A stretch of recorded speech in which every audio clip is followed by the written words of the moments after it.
Bueno, buen día, ¿cómo andan? Buenas. Buenas. Bien. Buenas. Bueno, vamos a arrancar. Ya tuve un quilombo hoy en casa, así que perdón, por eso no podía ir y el quilombo se trasladó en el horario también, así que les pido disculpas. El retraso.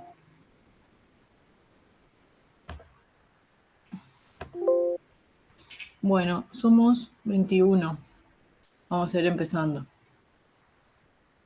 ¿Tienen alguna duda? ¿Algo me quieran preguntar? No. Bueno.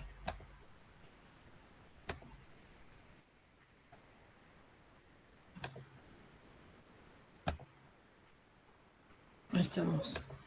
Bueno, vamos a ver cáncer de vesícula hoy, ¿sí? Esta mierda tiene este... No, perdón, ¿eh?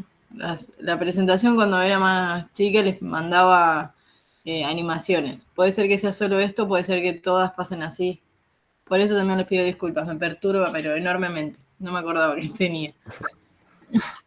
Bueno, a ver. Uy, no, se arruga, es terrible. Bueno, vamos a ver. En cuanto a la epidemiología, es el tumor más frecuente de la vía biliar.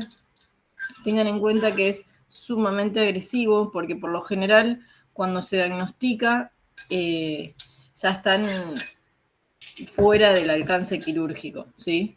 Desde el punto de vista curativo, ¿sí? Así que tiene un pésimo pronóstico.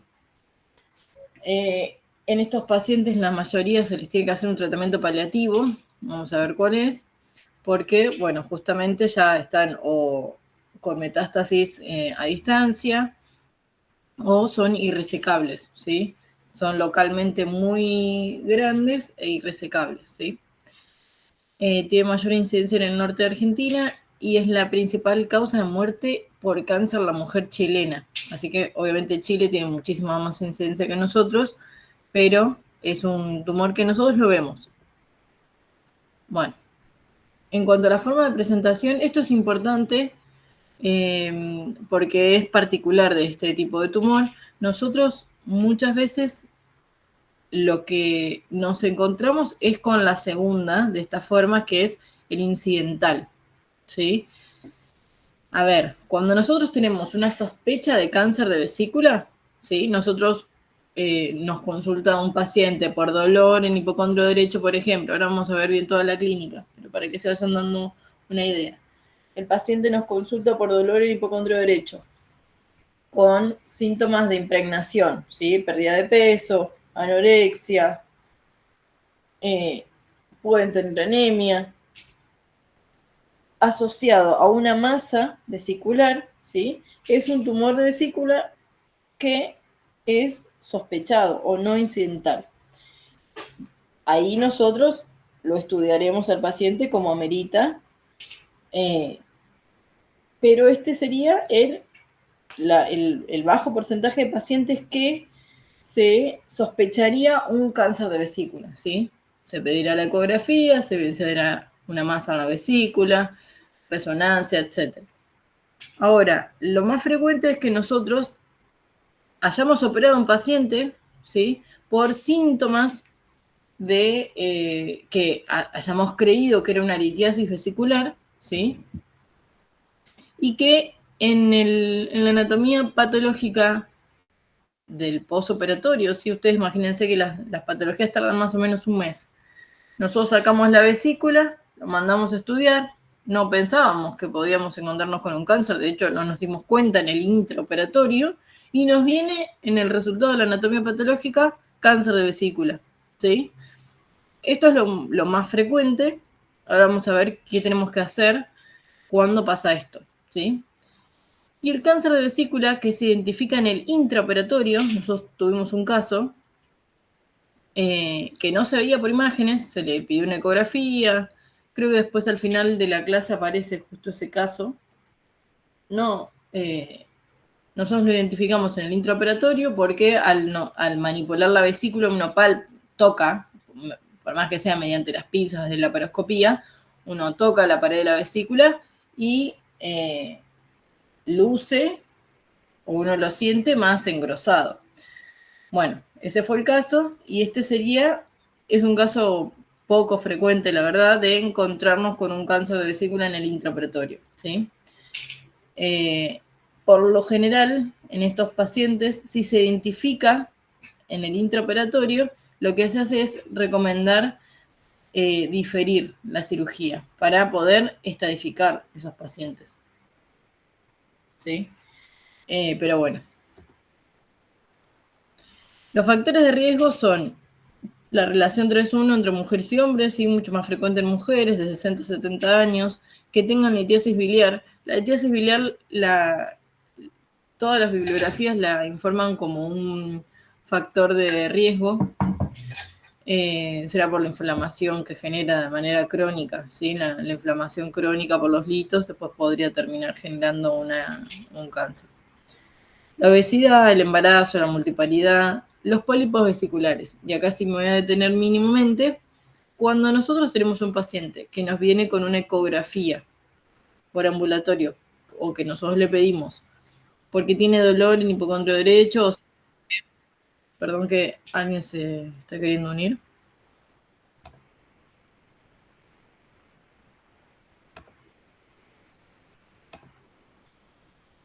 ¿Estamos?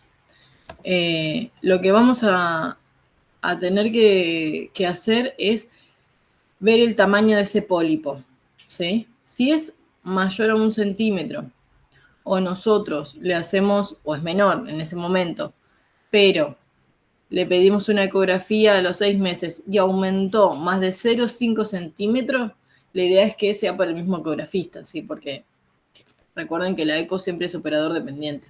Por lo general, cuando nosotros podemos, intentamos que él haga el mismo ecografista, tiene indicación quirúrgica, ¿sí? Los pólipos, si son entonces mayores a 1 centímetro en el momento del diagnóstico o si crecieron más de 0,5 centímetros en 6 meses, tiene indicación de hacerse la Colelap, ¿sí? Por debajo puede haber, es un factor de riesgo para cáncer. Puede llegar a tener un cáncer, lo más frecuente que con este tamaño no, pero si excede este tamaño, sí. Bien. El tabaquismo como otro factor de riesgo. Esto es la unión pancreato-biliar anómala es una alteración anatómica, una variante, que lo que genera es un reflujo de secreciones pancreáticas sobre el árbol biliar y por supuesto eso inflama y es un factor de riesgo. Bueno, nada, el resto son zaraza. En cuanto a la histología, tenemos que el 90% de los cánceres son de tipo adeno y el 10% solamente son el otro tipo de cánceres que pueden tener. Los epidermoides, el de célula en avena, indiferenciados, adenoescamosos, carcinoides. Obviamente, los de peor pronóstico son este mínimo porcentaje del 10%, ¿sí? Pero así todo, obviamente, como todo cáncer, si uno lo diagnostica en estadios que no son quirúrgicamente resecables para que sean curativos o para que esa cirugía sea curativa, bueno, llegamos tarde. Van a tener un pésimo pronóstico por más de que sean adenos. El 6% de los adenos tienen rasgos papilares y son de mejor pronóstico, esto es lo que les comentaba, y tenemos de tipo exofítico, de tipo infiltrativo y de tipo polipoide. Exofítico, bueno, ya saben lo que significa, como lo dice la palabra, va a crecer. Por lo general crecen hacia adentro de la luz, en este caso, de la vesícula. El infiltrativo va a infiltrar el hígado, ¿sí? Y el polipoide, bueno, va a ser un pólipo que tenga alguna célula que sea cancerosa. La diseminación la van a hacer por contigüidad al 4B y 5 del hígado, en los segmentos 4B y 5 del hígado, por vía linfática también, por vía canalicular la vía biliar, y eso es importante tenerla presente a esta forma de diseminación, porque nosotros en el intraoperatorio vamos a tener que tomar alguna conducta para ver si la vía biliar está infiltrada o no, ¿sí? Y por vía hematógena, que es la menos frecuente, o sea, a distancia, ¿sí? En cuanto a la clínica, bueno, es inespecífica por lo general, o puede serlo, O puede ser un símil cólico biliar, que los pacientes refieran esto, ¿sí? Dolor en hipocondrio derecho, que hayan perdido peso, eso nos tiene que hacer sospechar. Siempre cualquier síndrome de impregnación en cualquier paciente con dolor abdominal tenemos que sospechar que pueden tener algún tipo de cáncer, ¿sí? La aparición de una masa abdominal, bueno, es bastante sugestivo. Que tenga colecistitis agudas a repetición, eso también puede ser. Y ya la verdad que sería como un síntoma de malignidad, claro, y además de probablemente de estar ese paciente bastante evolucionado que tenga algún síntoma de obstrucción biliar, ¿sí? Como que tenga ictericia o síntomas canaliculares, ¿sí? Cualquier síntoma canalicular en un paciente de estas características obviamente nos hace pensar que está infiltrada la vía biliar, y si está infiltrada la vía biliar, que termina generando ictericia y coluria, colia y todos los síntomas canaliculares, bueno, es un paciente que probablemente ya esté bastante evolucionado. Bueno, en función de cómo vamos a estudiar estos pacientes, obviamente el laboratorio para todos, ¿qué pueden tener? Así me parece que estoy hablando sola. Bilirrubina aumentada. Bien, perfecto. ¿Qué más? Transaminasas, puede ser. Sí, sí. ¿Qué más? ¿Se afecta la vía biliar? FAL. Perfecto. ¿Qué más? Gamma GT. Eso, muy bien. FAL, gamma GT, todo lo que dijeron, ¿sí? Espectacular. En cuanto a la eco, bueno, acá ven una foto de una eco. Fíjense lo que es esto, ¿no? Esto uno lo ve y dice, che, acá la pared está finita, sumamente finita. Acá, bueno, es el contenido propio de la vesícula, la bilis. Y esto claramente no luce como un lito ni como barro biliar. ¿Sí? No luce como una colecistitis. Esto claramente es una masa dentro de la vesícula, ¿sí? A esto si le hacemos Doppler probablemente tenga hasta vascularización, ¿sí? Esto es sumamente sospechoso. Bueno, estos son otros ejemplos. Puede darse así, de que veamos de esta manera. Esto, si uno lo ve, la verdad es que con estas imágenes, salvo esta que es bastante más sugestiva, ven que se encuentra engrosada la vesícula de un lado, del otro no.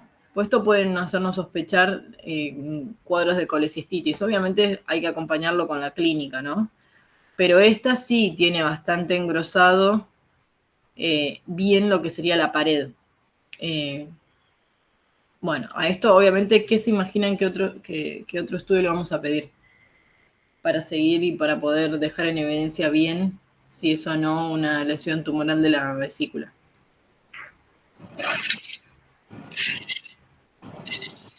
Una reso colangio. Sí, exactamente. Sí, perfecto. Rezo y colagio rezo. Y también, ¿qué otro estudio para estadificar a estos pacientes vamos a pedir? Que es importante. Una tomografía. Exacto, perfecto. Si ese paciente se puede hacer con contraste endovenoso excelente para poder estadificar, recuerden que siempre las tomografías estadificadoras en cualquier tipo de cáncer tenemos que hacerle con contraste endovenoso. El tórax puede ser simple, sin contraste, no hace falta, pero por lo general uno le hace la tomografía en el mismo momento, tórax, abdomen y pelvis por lo general, y con eso, con contraste endovenoso, es suficiente para estadificarlo, ¿sí? Por lo general. Cuando estamos hablando de algo abdominal, ¿sí? Bueno, acá fíjense cómo se verían los pólipos. Ven que está la vesícula, esto es una eco, y acá ven una imagen que depende de la pared de la vesícula, y acá ven otra. Eso simplemente, fíjense cómo se ve macroscópicamente el pólipo. ¿sí? Esto no luce como un lito. No tiene sombra acústica posterior, puede ser, por eso. Excelente, sí, perfecto. No tiene, es una imagen compacta, ¿sí? Y nosotros lo vemos por detrás, que no hace sombra acústica posterior. Perfecto. Porque justamente depende de la pared y no tiene densidad cálcica. Y esto es importantísimo que lo tengan en cuenta, porque no hay como mucho estudio de los pólipos, por lo general no es una patología muy frecuente. Muchas veces, cuando no tienen tanto sintomatología, los pacientes pasan por los consultorios y no se les hace seguimiento, y es importantísimo hacerle seguimiento, ¿sí? Así que es importante que sepan, como habíamos dicho, si tenemos un paciente que viene con esta eco y este pólipo tiene más de 1 centímetro, se opera, ¿sí? No hay que se opere de urgencia, pero se opera. Y si nosotros, bueno, viene con una ecografía que informa el pólipo de 0,8 centímetros, le pido una eco en los siguientes 6 meses y si creció más de 0,5 centímetros, se opera, ¿sí? Viene entonces con la eco a los 6 meses que mide 1,3 centímetros, listo, ese paciente tiene indicación quirúrgica. Tenga o no tenga sintomatología, ¿sí? Asociada. Bueno, la tomo, fíjense que acá se deja ver, bueno, obviamente cuando nosotros vemos las tomografías tenemos que ver toda la secuencia. Acá empieza a aparecer algo en el hígado que hasta este momento nosotros no sabemos muy bien, pero si seguimos bajando y nos encontramos con esta lesión, bueno, esto es la vesícula, esto es el hígado, esto es tracto gastrointestinal, y fíjense que está recontra engrosada la pared de la vesícula. ¿La ven? Sí, sí. Bien, perfecto. Bueno, la reso es importante pedirla con colangioreso, ¿sí? Sobre todo porque si nos encontramos con esto, ¿sí? Si vemos que está amputada en algún lugar la vía biliar, bueno, ya sabemos que ese paciente va a tener que hacerse o alguna maniobra sobre la vía biliar o algo simplemente para drenar y no mucho más, porque este paciente va a ser paliativo, ¿sí? Nos permite identificar o determinar la resecabilidad, ¿sí? ¿El Bueno, seguimiento es únicamente con ecografía? en los pacientes con pólipos, Sí, sí. ok. Perfecto. Bueno, en la estadificación no la vamos a ver toda. Esto es de memoria, lamentablemente. Sí, cuando me interesa que se acuerden de esta partecita nomás, el T1B ya invade la muscular, ¿sí? La parte muscular de la vesícula, ¿sí? No la muscular de la mucosa, sino histológicamente la muscular de ese tejido, de la pared de la vesícula, ¿sí? Y después les voy a comentar por qué. Esto lo ven ustedes después. Bueno, esto es lo mismo, otra de las clasificaciones.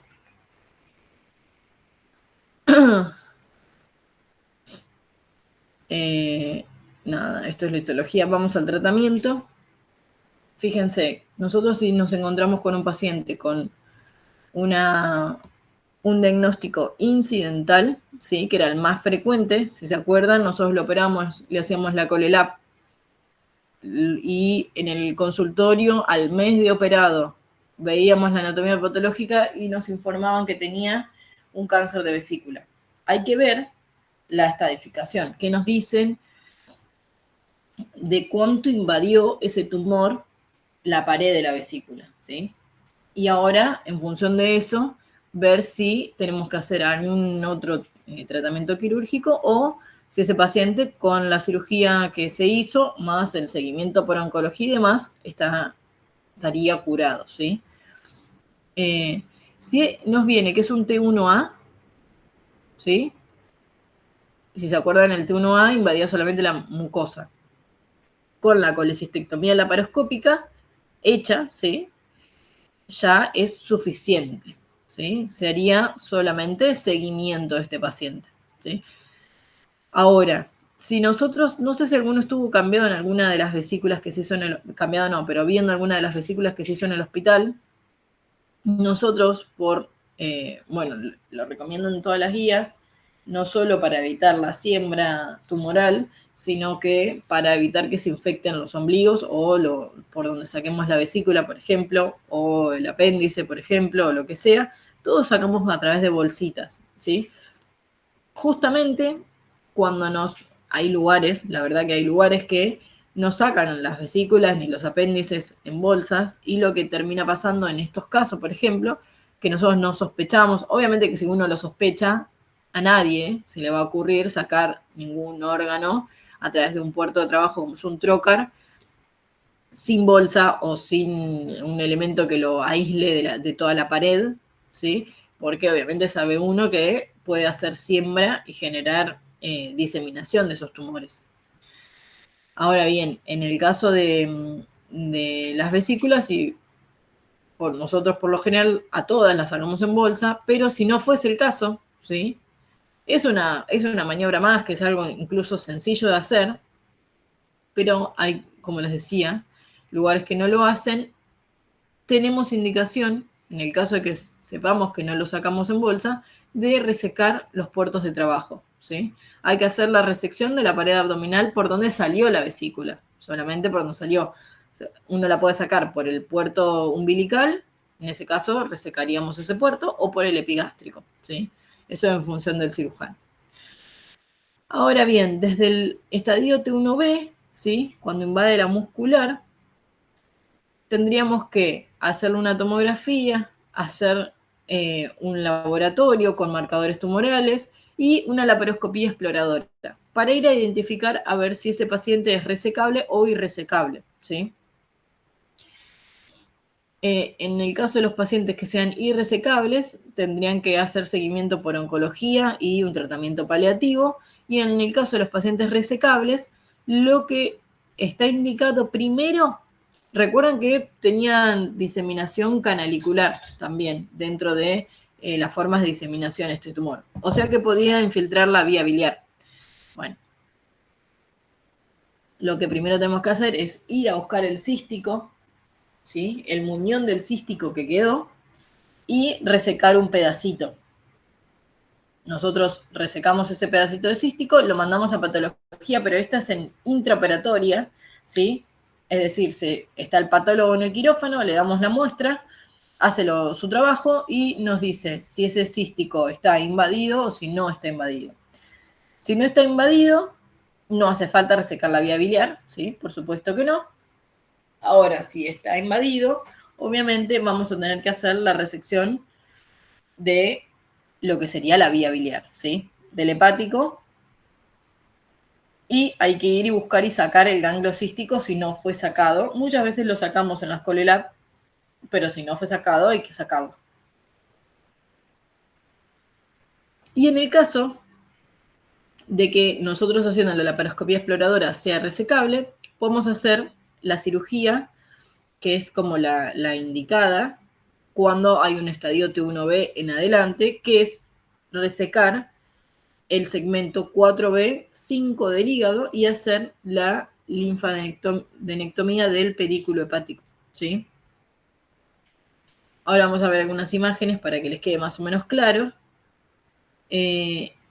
Ahora bien, cuando nosotros en la anatomía patológica nos viene que el cístico o el ganglio cístico son positivos, habría que hacer estudios para hacer neo y hacer la cirugía en segundo tiempo cuando el paciente esté en condiciones. Eso era cuando nosotros teníamos un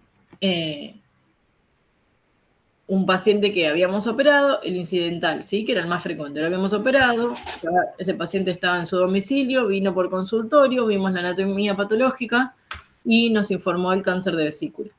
Vemos el estadio, T1A, no hago más nada, con la Colelab alcanza, igual le voy a hacer una tomo para estadificarlo, pero con la Colelab en principio alcanzaría, porque no está infiltrado en la parte muscular de la pared de la vesícula, ni está infiltrada la vía biliar.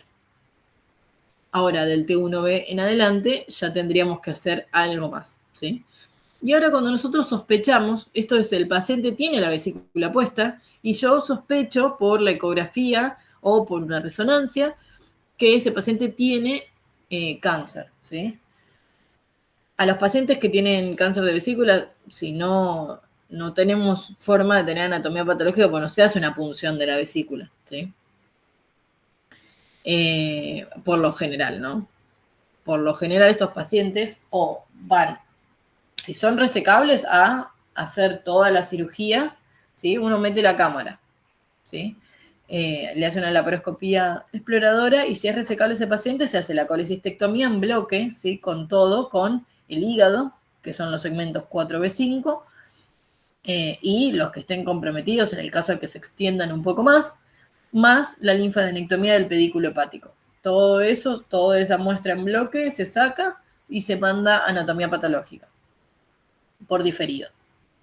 Ahora, si es irresecable, por lo general vamos a tener para hacerle biopsia de implantes peritoneales, ¿sí? Así que se toma alguna biopsia de algún implante peritoneal y se manda a ese paciente a oncología para hacer un tratamiento paliativo, ¿sí? No se saca la vesícula en ese caso, ¿sí?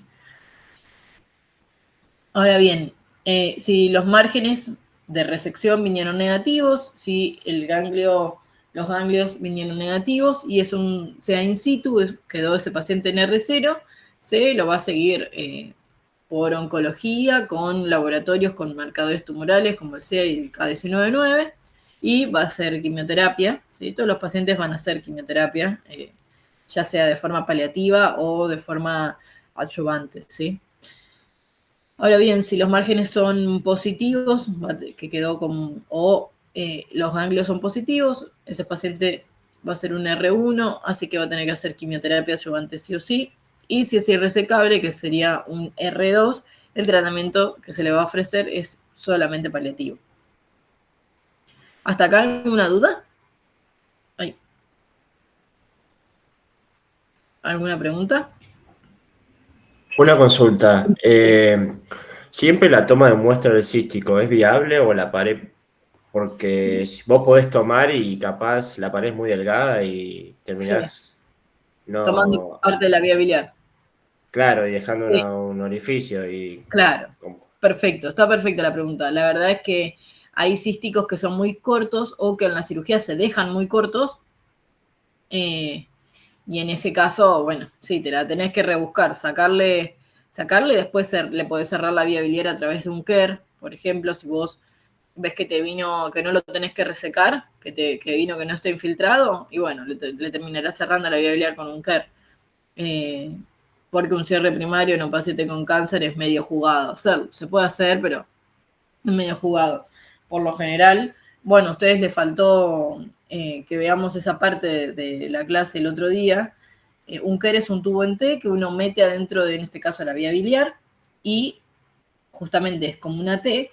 Entonces, la rama corta de la T queda adentro de la vía biliar y la rama larga es tan larga que sale a través de un orificio en la piel y después de 20 días uno lo puede retirar, 20, 30 días, porque ya se generó toda la fístula, todo el trayecto, y estamos tranquilos de que ese paciente no va a tener un coleperitoneo, ¿sí? Pero sí, esa es una dificultad técnica que muchas veces pasa por esto de que o hay císticos que ya anatómicamente son muy cortos, o que en la cirugía de la Colelap los dejaron cortos porque se fueron muy abajo en el clipado y en la sección y en la resección, y sí, podés terminar tomando parte de la vía biliar. Bueno, nada, esto era para que recuerden un poco la segmentación hepática. El 4B5 es el que está en íntimo contacto, los que están más en contacto con lo que sería la vesícula, ¿sí? Esto lo vamos a leer, les voy a mostrar el paso a paso. Se hace una incisión subcostal derecha, ¿sí? De Kocher con prolongación medial. La subcostal sería hasta acá, más o menos. La prolongación medial sería esto. Se hace ecografía intraoperatoria. Esto es la vesícula, esto es el hígado, esto es el estómago, para que se den un poco una idea. Se le hace ecografía intraoperatoria para ver si podemos identificar las estructuras nobles, llámese la porta, ¿sí? O las suprahepáticas, y si la vesícula, ya sabemos que estamos operando un cáncer, ¿no? Si vamos a encontrarnos con alguna lesión, hasta dónde, más o menos, vemos que hay tumor en el caso de que esté invadiendo el hígado, ¿sí? Bueno, nos podemos encontrar con esto en la vesícula, ¿sí? Si lo ven acá, esta es la pared de la vesícula y esto que está en contacto con la pared de la vesícula es el hígado, ¿sí? Todo esto. Y esto luce como invadido, ¿sí? Esto, bueno, obviamente todo esto luce como invadido, ¿sí? Se ve mucho mejor la eco al ser intraoperatoria al apoyarla directamente sobre el hígado, porque no hay interposición de nada. Y bueno, empezamos con la movilización hepática. Se secciona el ligamento arciforme, se secciona después el triangular y los coronarios. Acá tenemos, esto es para que vean un poco la anatomía, ¿sí? Acá vemos el hígado que está ya movilizado y lo está sosteniendo el ayudante hacia la parte encefálica. Acá tenemos el diafragma, la vena cava, la suprarrenal. Esto es la maniobra que se llama maniobra de Pringle, es para tener el control vascular del hígado. ¿Qué hacemos? Cargamos el pedículo hepático, ¿sí? Lo tenemos cargado y lo tenemos reparado con esta, a veces se utiliza esto que es como una cuerdita, ¿sí? Se puede utilizar varias cosas, pero por lo general lo que hacemos es dejarlo pasado, reparado, y lo tenemos, si tenemos que, en el momento de la transección hepática, que es cuando cortamos el hígado, nosotros lo podemos ocluir y con un cronómetro, el anestesiólogo habitualmente, nosotros esto lo vamos a tener, lo vamos a ocluir, ¿sí? Vamos a dejar de que al ocluir que le llegue irrigación al hígado para poder hacer la transección sin tener tanto sangrado, y nosotros lo ideal es hacerlo en menos de 15 minutos. Podemos hacer varias oclusiones, varias maniobras de Pringle para evitar que le llegue sangre al hígado, pero por lo general lo recomendado es que sea una sola y el menos tiempo posible, ¿sí? Porque obviamente el hígado no le cae bien que nosotros le saquemos la sangre por más que después se la devolvamos, ¿sí? Así que, bueno, pero esto es una parte fundamental de la cirugía. Y se deja reparado de esta manera, ¿sí? Se pasa y después desde afuera se lo aprieta, ¿sí? Porque ven que tiene acá como pasado un lazo, ¿sí? Desde afuera acá con otro, tipo un cosito de plástico, nosotros lo bajamos, ¿sí? Que puede ser un tubo de drenaje cortado, bueno, uno caseramente puede hacer varias cosas, pero la idea es bajarle ese cosito hasta acá y que esto quede apretado, ¿sí? Y quede cortando la circulación hepática, la portal.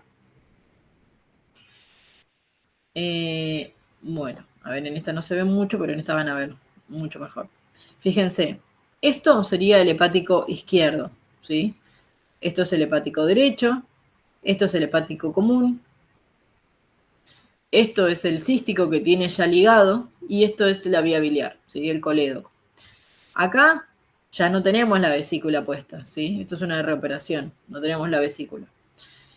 Fíjense, esto es lo que me decía el compañero, que si nosotros esta ligadura, acá lo podemos hacer tranquilamente porque fíjense que este cístico es largo hasta que llega y se transforma con el hepático común en vía biliar, ¿sí? En colédoco. Pero si fuera muy cortito, nos terminaríamos llevando un pedazo de la vía biliar. Eso es verdad y pasa. Técnicamente, obviamente, es mucho más dificultoso, pero en este caso no. O sea, se la secciona acá, se clipa, se manda este pedazo a que lo estudien en el intraoperatorio los patólogos y nos informen si está infiltrado o no. Y así es como quedaría una transección hepática. Lo que se hace es, se reseca parte del hígado, ¿sí? Del 4B, del segmento 4B y del 5, que son los que están en contacto con la vesícula, y se va viendo también por anatomía patológica intraoperatoria. si está infiltrado un poco más allá, bueno, en ese caso tendríamos que resecar hasta dejar por lo menos 1 o 2 milímetros de margen libre, ¿sí? Que no quede comprometido con tumor, ¿sí? ¿Se entiende? La resección nos la va a marcar también un poco hasta dónde llegue el tumor. Y así es como quedaría, ¿sí? Ven cómo queda el hígado. Y ahora por último vamos a ver un caso clínico de un paciente que nosotros tuvimos. Era un hombre de 73 años, extabaquista, consultó por dolor en hipocondrio derecho, que era continuo, si no era tipo cólico, asociado a hiporexia, con un hepatograma normal. Se le pide una ecografía, por supuesto, sospechando litiasis biliar en ese primer momento, en donde informaba vesícula con paredes finas, acodada, con imagen litiásica en el bacinete, no móvil, y que a nivel del fondo se observaba un contenido hipocoico adherido a la pared, sin señal Doppler, sugestivo de barrio biliar. Lo que informaban como un único dato cuasi positivo, una imagen ganglionar paraliar hepática de 13 milímetros, ¿sí?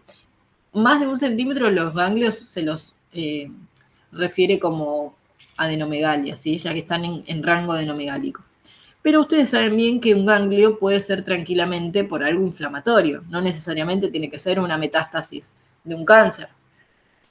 En este paciente se lo mete a quirófano con la sospecha de un cólico biliar, se le hace la colecistectomía laparoscópica programada, se saca la vesícula en bolsa y en el intraoperatorio esto se palpaba, ¿sí? Se sentía. De hecho, nosotros abrimos, yo no lo operé a este paciente, pero lo operó parte del staff. Abrieron la pieza, porque si no, habitualmente no la abrimos nosotros a las piezas, las mandamos como están, salvo que sintamos algo raro. Y nos encontramos con esto y esto. Esta es la vesícula, ¿no? Ya fuera del paciente. Esto es un lito. Esto es parte del cístico, ¿sí? Y fíjense esta masa que tiene acá. La ven, ¿no? En el posoperatorio, ¿sí? Ya con el paciente en su casa, vino por consultorio, vimos la anatomía patológica y nos informó lo que dice acá abajo, ¿sí? Un adenocarcinoma pobremente diferenciado, infiltrante hasta el tejido conectivo subseroso, así que ya no es un T1B, ¿sí? Esto ya pasa a ser T2, por lo menos. Acá está, T2A, ahí está, no lo había visto. Margen de resección no evaluable, con invasión vascular linfática, ganglio cístico con metástasis de adenocarcinoma. Este ganglio era una metástasis. Asociado a el resto de la vesícula con colecistitis crónica, ¿sí? Este paciente tuvo el factor de riesgo que fue la colecistitis, ¿sí? Porque si lo ven, tiene la pared engrosada, un poco engrosada, más allá de que tenga la masa y el tumor, ¿sí? Bueno, con este paciente, cuando nosotros lo vamos a estudiar, ya teniendo el resultado de la patología, uno dice, bueno, tengo que estudiarlo, ¿sí? Hacer una tomografía estadificadora, y ese paciente en un mes se había llenado de metástasis ganglionares en todo, tanto en el abdomen como en el retroperitoneo, ¿sí? Sumamente agresivo, ¿sí? El tumor.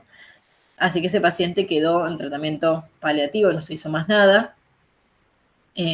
Cuando las metástasis en los ganglios ya pasan a otra cavidad, como puede ser el retroperitoneo, ya esos pacientes son irresecables, porque uno no puede ir a hacerle la linfadenectomía de todo el retroperitoneo, por ejemplo, ¿sí?